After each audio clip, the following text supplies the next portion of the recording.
Bonjour. Marc Ouimet, École de criminologie, Université de Montréal. Bienvenue à ce cours avancé sur les recodages. Donc, on va commencer tout de suite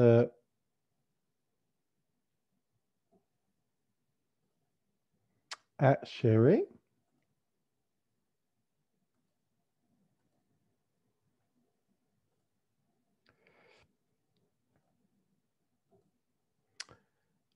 Dans ma série de cours SPSS sur YouTube, il y a des cours ici en jaune qui sont des cours, je dirais, de gestion de variables, gestion de valeurs, comment se débrouiller avec la base de données. Donc ici, aujourd'hui, on va parler de création de variables. En fait, on va parler de recodage. Le terme qu'on utilise en recherche, c'est recoder, recodage. L'option SPSS, la commande SPSS en français, c'est création de variables. Donc, ne pas confondre, on va généralement parler de recodage. Donc, on a ici dans la série de cours tous les vidéos avancées et qu'on pourrait voir avec d'autres choses qu'on va voir plus tard, des techniques avancées. OK. Pourquoi on recode? Qu'est-ce qu'on va faire aujourd'hui? Bien, recoder, c'est nécessaire parce qu'on ne travaille pas avec dans une base de données.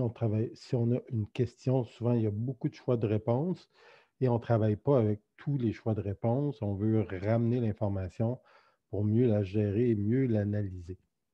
Ce qu'on va faire ici, c'est revenir extra rapidement sur un recodage simple.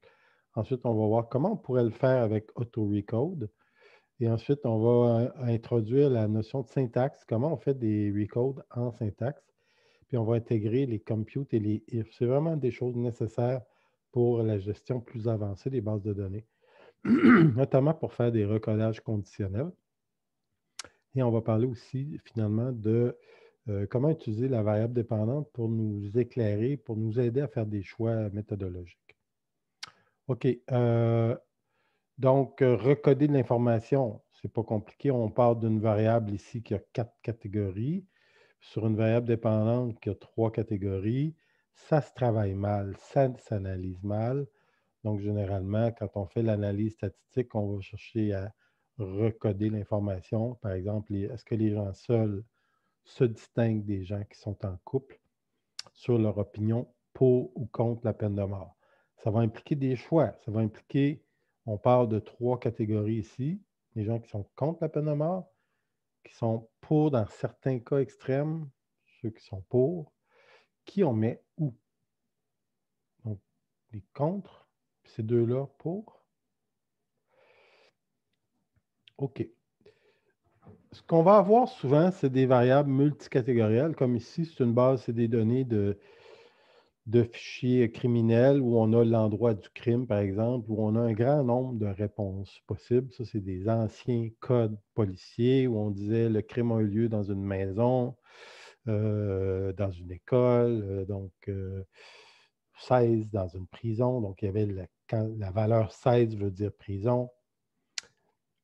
Donc, évidemment, on ne va pas travailler sur on ne va pas analyser tous ces codes-là, à moins quelqu'un qui fasse une étude sur les crimes commis dans les prisons. On peut utiliser cette information-là pour aller chercher dans la base de données les crimes qui ont lieu dans une prison, puis faire une étude sur ces cas-là.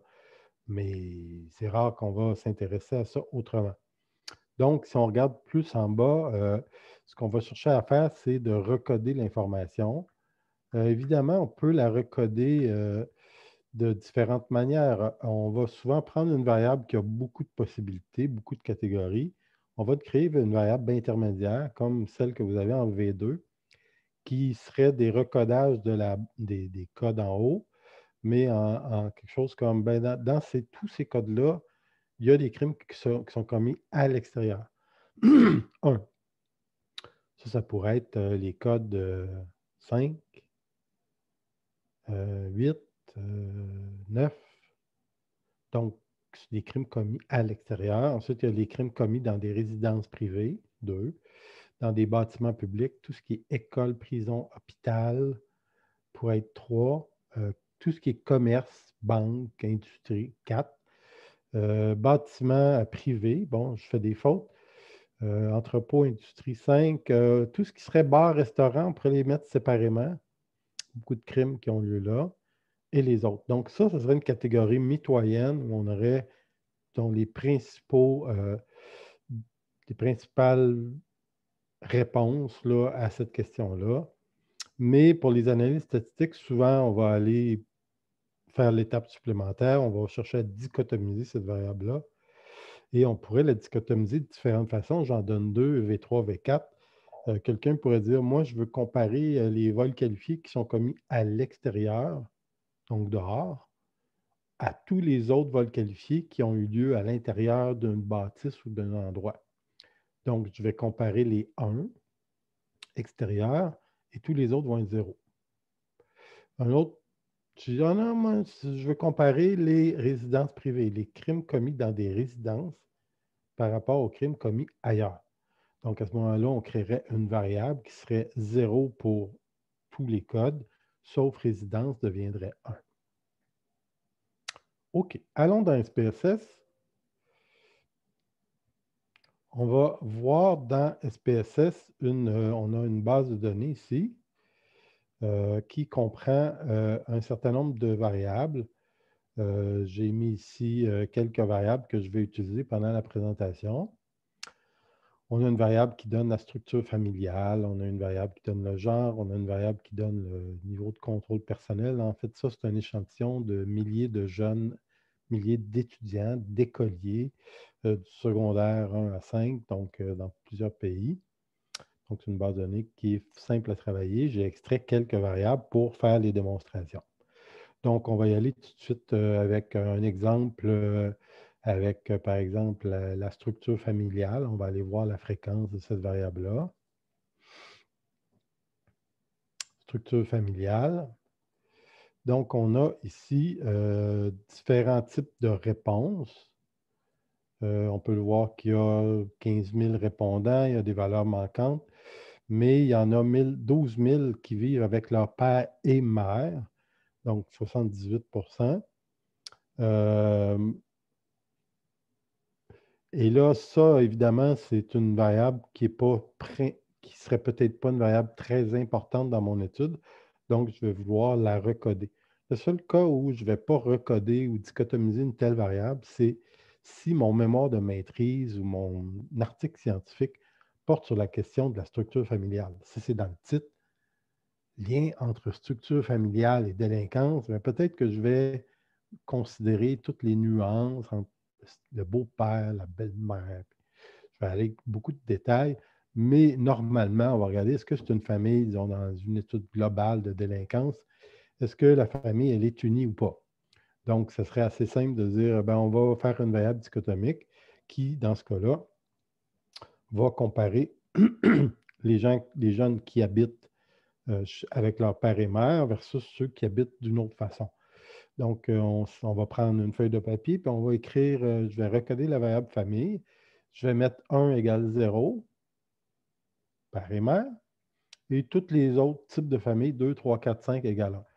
Donc, on va y aller avec simplement avec l'option pour recoder une variable. Et comme j'ai dit, on n'utilise pas recoder parce que ça va écraser la variable originale. On va utiliser création de variable. C'est pour ça que ça peut être un peu mélangeant. On dit tout le temps recoder, mais la commande SPSS, c'est créer des variables, réinitialiser. J'ai dit qu'on va y aller avec la structure de la famille. Donc, je vais mettre ma variable ici. Je vais lui donner un nouveau nom, très original. Famille 2.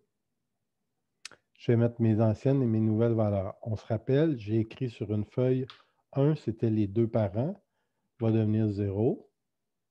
Et tout ce qui était 1 à 5 va devenir 1. En fait, je pourrais peut-être l'appeler celle-là famille brisée, qui est l'ancien terme d'une famille non traditionnelle. Tout ce qui est séparé, divorcé, beau-père, belle-mère, grand-parent, mais tout ce qui, ça, c'est des familles brisées. C'était l'ancienne façon d'appeler ça. Parce que ces familles brisées, 1 égale oui, 0 égale non. Donc, je clique sur changer et je fais OK. J'ai donc dans ma base de données, je m'assure toujours en faisant une nouvelle fréquence que ma nouvelle variable qui apparaît en bas complètement est correcte. Donc, est-ce que j'ai 12 503 personnes à zéro? J'ai 12 503 personnes à zéro. Et tous les autres, si je faisais la somme de ces groupes-là, j'aurais 3 388 et j'aurais 85 valeurs manquantes. Ça m'inquiète un peu ici parce que, c'est ça, ici j'avais 85 valeurs manquantes. Donc, j'ai une nouvelle variable qui s'appelle famille brisée. Toutes les variables dichotomiques, on va les mettre 0, non, 1, oui. Donc, je n'ai pas besoin d'aller changer, aller dans les données, puis mettre 0 égale non, 1 égale oui. C'est implicite. OK. J'aurais pu faire ça autrement. Petit truc, il existe une nouvelle commande dans SPSS depuis quelques versions qui s'appelle ici transformer, recoder automatiquement. Ça va créer des... En fait, ce n'est pas recoder automatiquement, excusez-moi, c'est, je cherche dummy, créer des variables dummy qui va permettre ici de faire ça tout d'un coup. Donc, si je prends la variable structure familiale et je l'envoie là, il me demande ici de mettre un nom de racine, je vais appeler ça famille. C'est tout ce que j'ai à faire et vous allez voir ce qui se passe. Et je clique sur OK. Donc, j'ai mis ma variable structure familiale, j'ai donné une racine famille et je clique sur OK. SPSS va créer autant de demi qu'il y a de valeurs. Il va créer une variable ici. On va aller les voir, ça va être plus simple. Dans ma base de données, c'est ajouté famille 1, famille 2, famille 3. Famille 1, c'était la valeur 1 de la variable famille. Famille 2, c'est la variable 2. Et toutes ces variables-là sont en 0,1. Donc, si je fais une fréquence ici de mes nouvelles variables famille créées avec demi, je vais voir que j'ai ici famille brisée, j'avais calculé là, 3388.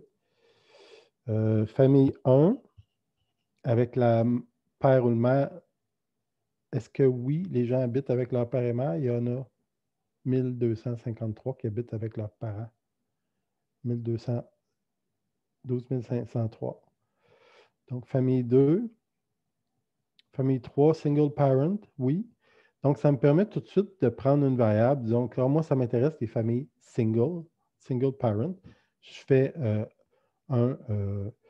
je crée des demi, puis il va me faire une demi pour chaque possibilité, stack parent et tout. Donc, mettons que la 3 m'intéresse ici, single parent. Je pourrais très bien aller dans ma base de données et appeler ça ici single parent. Et là, je vais avoir une variable qui s'appelle single parent, oui, non. Donc, comme je l'avais recodé avec cette commande-là, c'est une possibilité. OK. Je vais revenir avec ma famille brisée. Si je fais, je prends ici ma variable, mon opération, je vais regarder qu'est-ce que ça aurait l'air si je mettais ça en syntaxe. Donc, en syntaxe, dès qu'on colle une commande, SPSS va ouvrir un fichier syntaxe, puis il va coller cette variable-là dans le fichier syntaxe. Pas cette variable-là, cette commande-là. Donc, ça me dit que la commande que SPSS a faite quand j'ai fait mon syntaxe, c'est qu'il a écrit recode famille 1 égale 0, 1 à 5 égale 1, into famille brisée 2. Donc, c'est ça la commande en fait.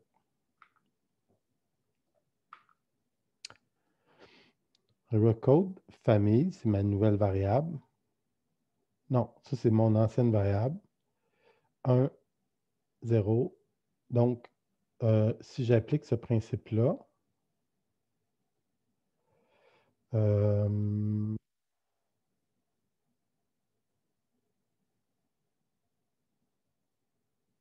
Ici, si je reviens à famille, structure de la famille, disons qu'au lieu de vouloir avoir les parents, moi, je veux m'intéresser, je veux isoler les 708 familles, non, les 1549 single parents. Donc, famille égale 3, ça va donner ma variable d'intérêt. Je vais faire une dichotomique. Je pourrais écrire ici recode famille. 3 égale 1. Famille brisée. Puis 1 1 égale 0, 2 égale 0, 4 égale 0, 5 égale into. Single famille.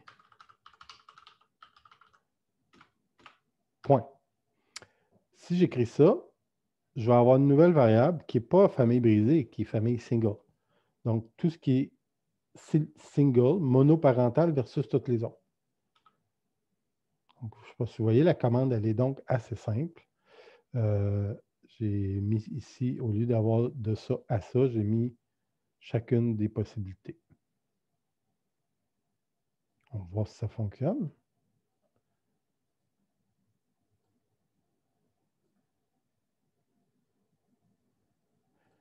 Ça va fonctionner. On va essayer comme ça.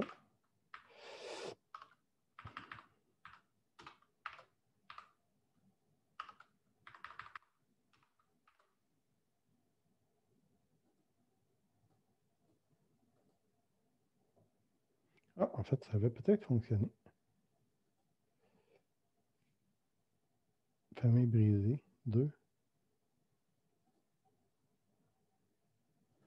Non. OK, c'est famille single. Excusez-moi. On va l'essayer comme ça.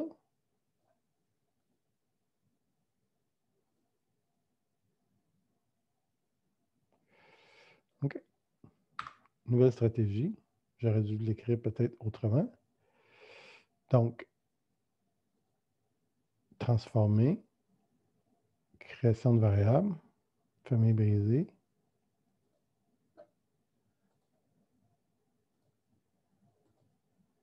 Deux est égal à 1.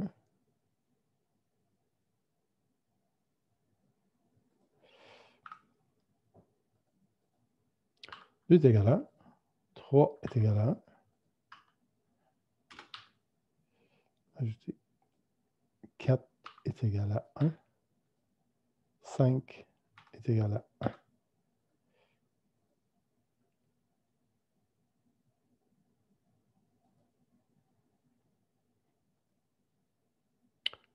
C'est comme ça que vous devez l'écrire. Donc, on va l'appeler ici famille single.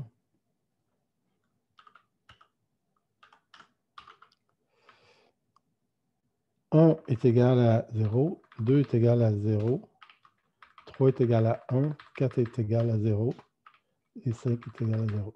Donc, toutes les familles sont 0, sauf les familles single. Et là, j'ai à ce moment-là une nouvelle variable qui s'appelle famille single 0,1.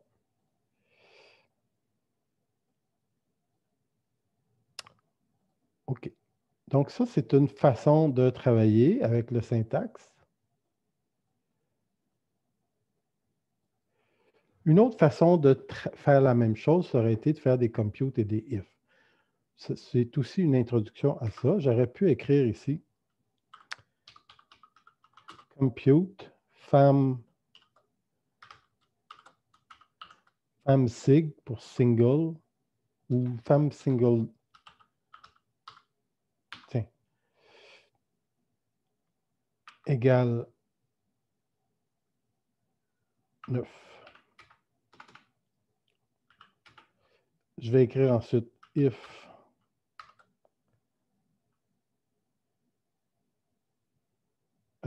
famille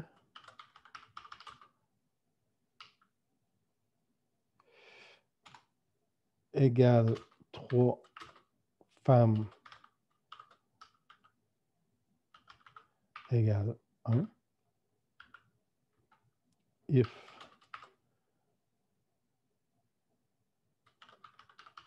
famille égale 1. On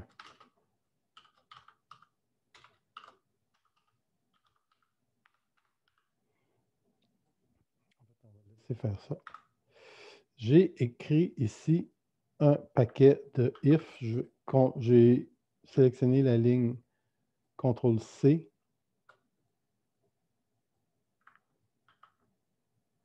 Et CTRL-V.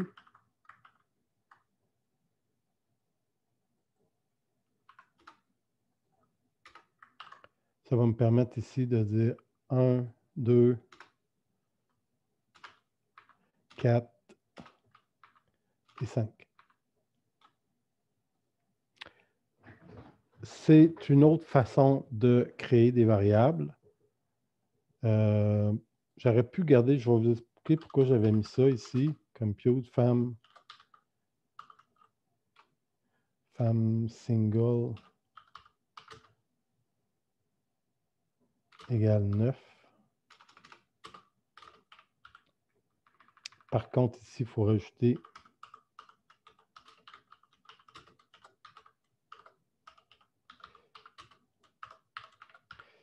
donc, ici, je commence par dire à SPSS compute femme single, ça va être une nouvelle variable qui va s'appeler 0. Et là, j'ai dit, excusez, qui va s'appeler 9. Ensuite, je dis, si famille égale 3, la nouvelle variable single va égaler 1. C'était notre code 3 égale 1. Ensuite, 1, 2 va être 0, 4 et 5 va être 0. Si je run ça, je vais avoir une nouvelle variable femme single, on peut l'appeler 2.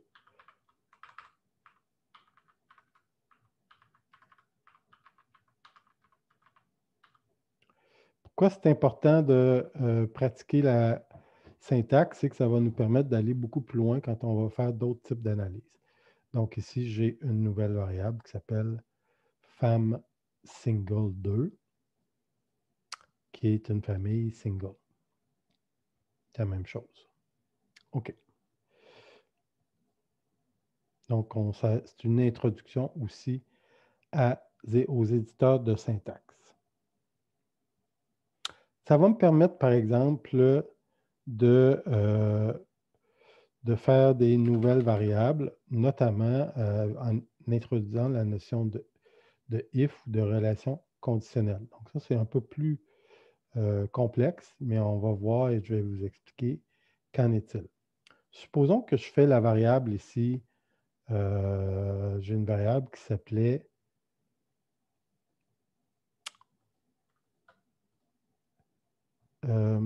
niveau de contrôle personnel. C'est le self-control. Est-ce que les jeunes ont beaucoup de self-control? Et on peut voir graphiquement, ça va de 1 à 100, 1 étant très peu de self-control, 100 étant beaucoup. On pourrait faire le graphique de, excusez-moi, vous n'allez peut-être pas le voir ici, graphique de cette distribution-là avec un histogramme. Et ça va me donner une distribution de cette variable-là avec un graphique qui me dit voici la distribution. Supposons que je voulais créer les gens qui ont moins de contrôle personnel à ceux qui ont plus de contrôle personnel. Le problème, c'est que si je prends un point milieu en disant ben moi, je coupe ça ici à 80, c'est peut-être pas la même valeur qui est la bonne valeur pour les gars et les filles. Les gars et les filles n'ont pas la même distribution de contrôle personnel. Je vais vous le montrer ici avec un autre graphique. Histogramme. Je vais rajouter ici le genre comme variable contrôle. Et vous allez voir ici que si on regarde le graphique, la distribution des femmes en haut est beaucoup plus à droite que celle des garçons. Donc, si je voulais dire qui sont ceux qui ont beaucoup de contrôle, chez les filles, j'irais peut-être en coupant ici, alors que chez les gars, donc les filles peut-être à 82. Alors que chez les gars, je couperais peut-être un peu plus à gauche, à 76. Donc, il y a des fois des opérations qu'on veut faire comme ça chez certaines personnes seulement. Je me rappelle d'avoir travaillé sur l'impact du revenu familial sur la délinquance, et le revenu familial dépend du nombre de personnes qu'il y a dans la maison. Donc, s'il y a une personne, 100 000, c'est beaucoup. S'il y a 8 personnes dans la famille, 100 000, c'est pas beaucoup. Donc, on pouvait pondérer en quelque sorte. Ça va nous permettre de faire des recodages conditionnels. Donc, ça existe dans SPSS. On peut le faire ici avec, quand on fait création de variables. Ici, il y a un si qui apparaît. Mais moi, je ne travaille pas avec le menu. Je l'ai fait plutôt à la main. Donc, on va retourner ici à la base de données. Puis là, ma question, on va dire, OK, les femmes, on va couper ça à 82, puis les gars à 76. Ça nous donne une bonne idée. Donc, je vais y aller en syntaxe. Compute self égale 9, tiens. Ensuite, je vais dire if, j'avais besoin aussi de la variable pour faire ça. En fait, j'ai besoin aussi de la variable genre.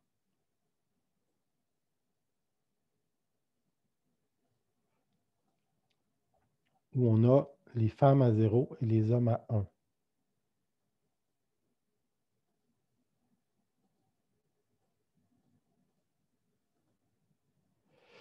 Donc, on va y aller pour les femmes. If genre égale 0.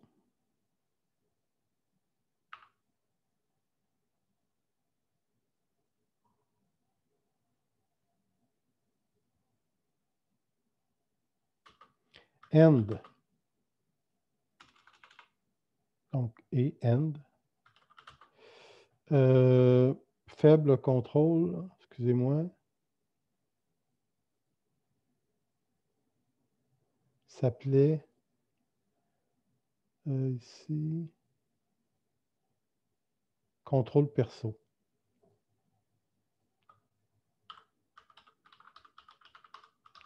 Contrôle perso est plus grand ou égal, plus petit que, non, plus grand que, on a dit 82 peut-être. Self égale 1. Là, je peux recopier ça ici. Donc, chez les filles, si le contrôle perso.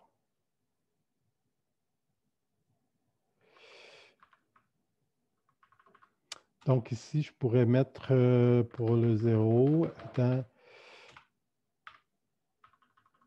donc, plus grand que 82, c'est 1. Plus petit ou égal, en fait, il faudrait que je trouve la commande sur mon clavier. On pourrait utiliser ici less or equal, qui est moins ou égal. Égal et moins. Donc ici, on a chez les femmes, si le contrôle personnel est égal ou moins à 82, le self va être de 0. Donc des gens qui ont peu de faible contrôle. Les gens... ensuite, on pourrait dire if chez les garçons, contrôle personnel, et là, on aurait la même chose ici. Sauf que c'est plus 82 le critère. On a dit que c'était, mettons, 76. Et ici, LE76. Et je vais terminer ça ici avec missing self, ma nouvelle variable. 9. Tous ceux qui n'auront pas de 0 ou de 1 égale 1 et ici 0.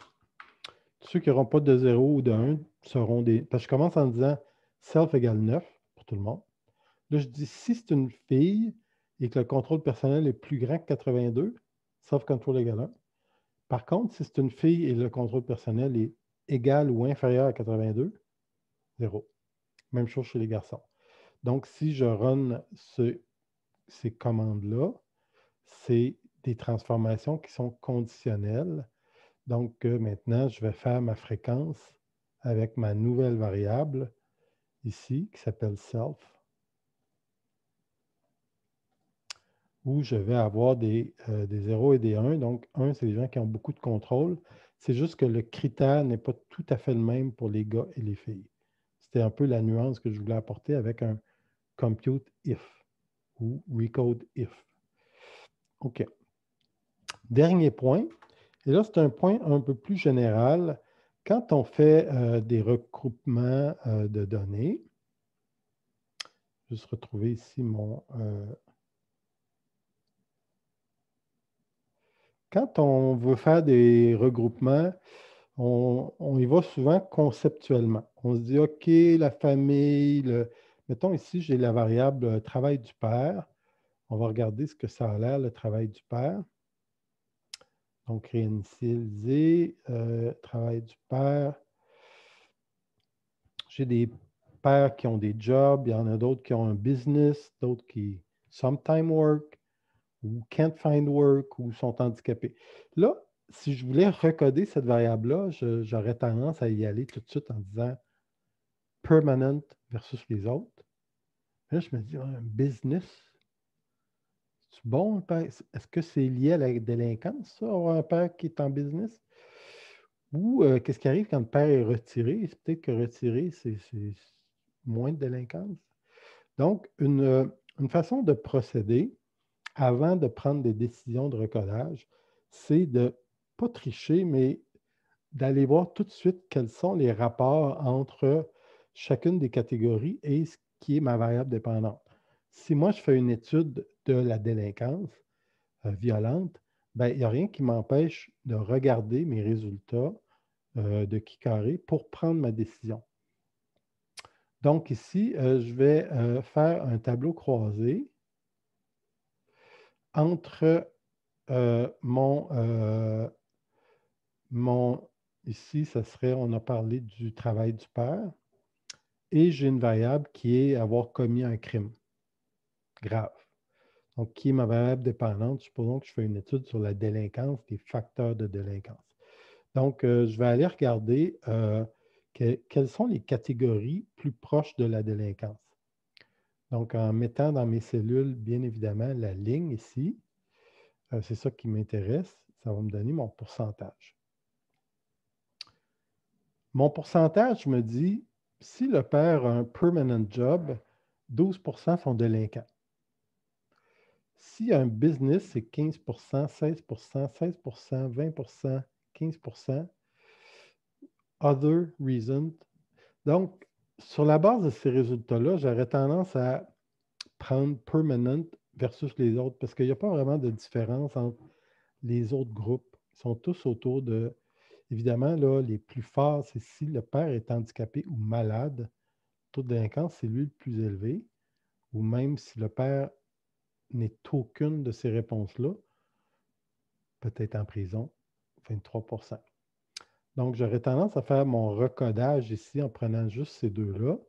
Allons-y avec une autre variable, une autre variable comme la structure familiale, qui je vais mettre ensemble. Est-ce que je vais mettre père et mère tout seul contre les autres ou je vais, ici, les résultats me tendraient à me dire, ça serait préférable de mettre alternativement père et mère avec père et mère.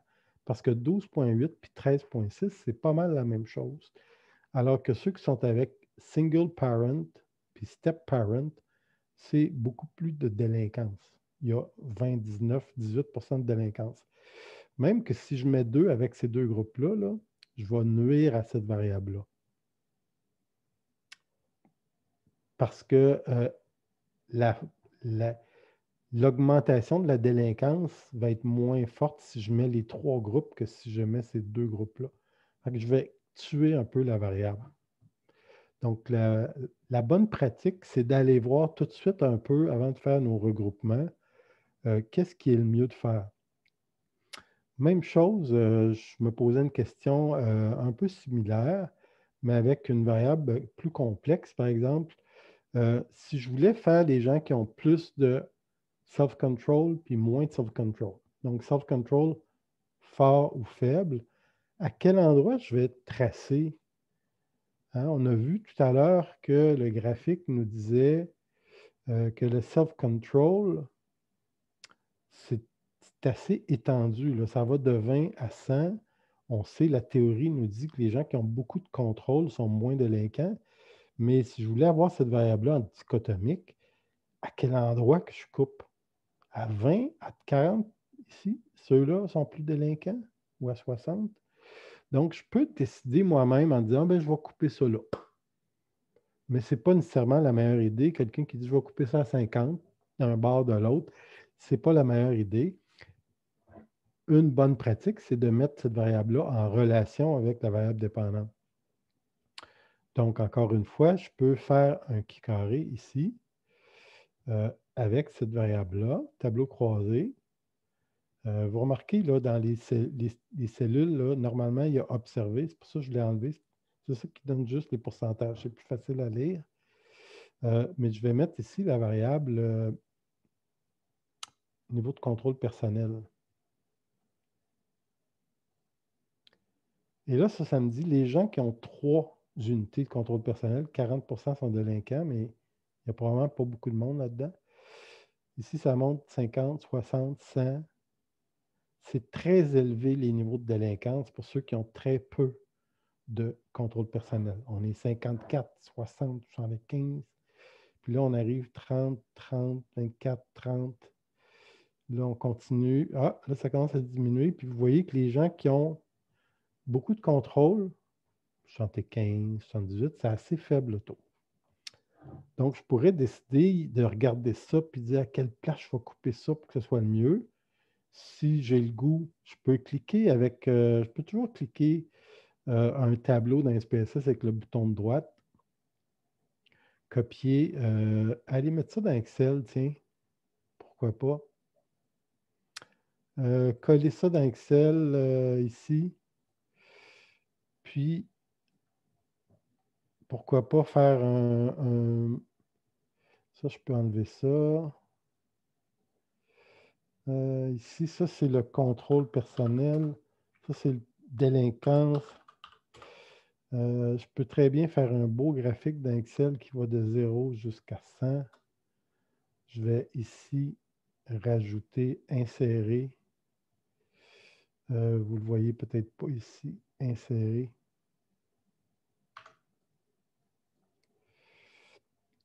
Juste de voir un peu augmenter.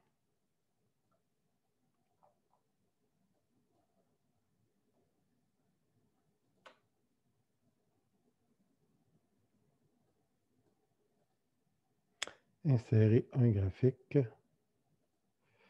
Ça me donne l'évolution de mon taux de délinquance sur l'ensemble de la série. Je pourrais rajouter ici, évidemment,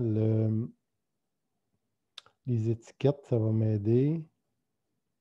Ceux qui sont moins familiers, allez suivre un cours de Excel, ça va vous faire du bien.